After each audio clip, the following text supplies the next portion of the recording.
भाई मैं आपके लिए इंग्लिश का एक और चैप्टर लेके आ चुका हूँ जिसका नाम है विटामिन एम। विटामिन एम आपने कभी सुना नहीं विटामिन? अरे यार मैंने भी नहीं सुना। विटामिन एम होता क्या है पता नहीं। विटामिन ए होता है, विटामिन डी होता है, विटामिन ई होता है, विटामिन एम क्या होता है पता नहीं भाई। क्या चैप्टर का नाम रख दे, चलो छोड़ो। तो हम आज मैंने पहले लिख लिया क्योंकि जो पहले का प्रोसेस था लिखने का, वीडियो बंद करो फिर चालू करो, तो ये झंझट मैंने हटा दिया। मैंने लिख लिया है पहले। वो जो प्रोसेस था वो टाइम टेकिंग था, तो अब जल्दी जल्दी समझते जाएंगे और आपके दिमाग में आस्था भी जाएगा जल्दी जल्दी। तो चलो बढ़ते हैं। Ravi's mother is deeply concern about her father. तो भैया एक रवि जी है, उनकी मदर है, वो उनके फादर के, रवि जी के फादर के लिए बहुत ही वो है, चिंतित है।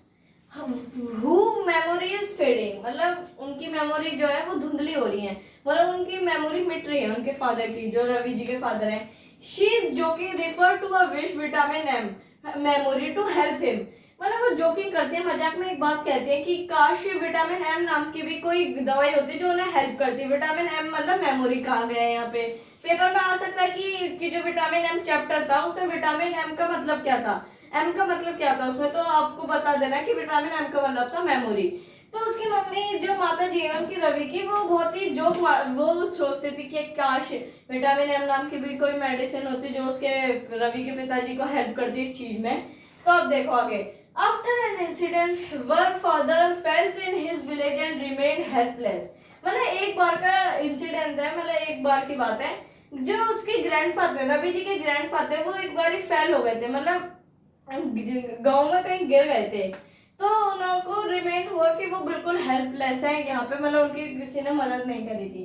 दी mother brings him to the city for safety. उनकी जो माता जी थी, रवि जी की माता जी, वो उनके रवि जी के फादर को वो ले आई थी, सिटी में ले आई थी रहने के लिए, क्योंकि उनकी सेफ्टी की, उनकी सुरक्षा के लिए, ताकि वो ऐसे जैसे यहाँ पे एक इंसिडेंट हो गया था कि वो गिर गए थे गाँव में, बिल्कुल उनकी मदद के लिए कोई नहीं था, इस वजह से वो उन्हें शहर में ले आई थी।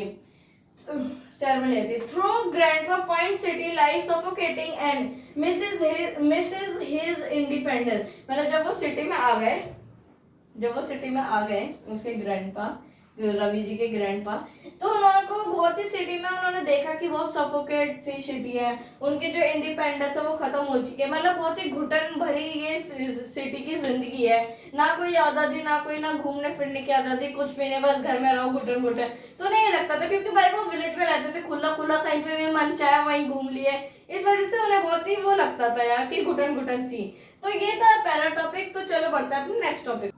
हाँ जी, तो आ चुके हैं अपने दूसरे टॉपिक पर। Grandpa feels trapped and treated like a child in the city. Grandpa को महसूस होता था कि उन्हें बहुत ही ट्रैप कर रखा है, उन्हें बहुत बंद करके रख रखा है, और उन्हें बच्चे की तरह ट्रीट किया जाता था, उनके बच्चे की तरह देखभाल रखी जाती थी सिटी में, शहर में। While she struggled with the daily memory, his mind remains sharp in the area he cares about.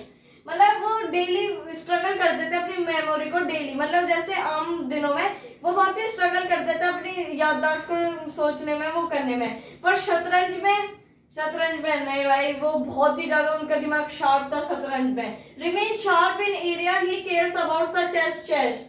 मतलब उनका चेस में बहुत ही शार्प दिमाग था डेली बेसिस पे, मतलब वो डेली बहुत ही वो स्ट्रगल करते थे, बहुत ही मेहनत करते थे अपनी मेमोरी को वापस कर, मतलब लाने में, याद करने में। पर शतरंज में उनका दिमाग बहुत ही शार्प था। He expressed a desire to go out, but the mother forbids it out for fear for his safety.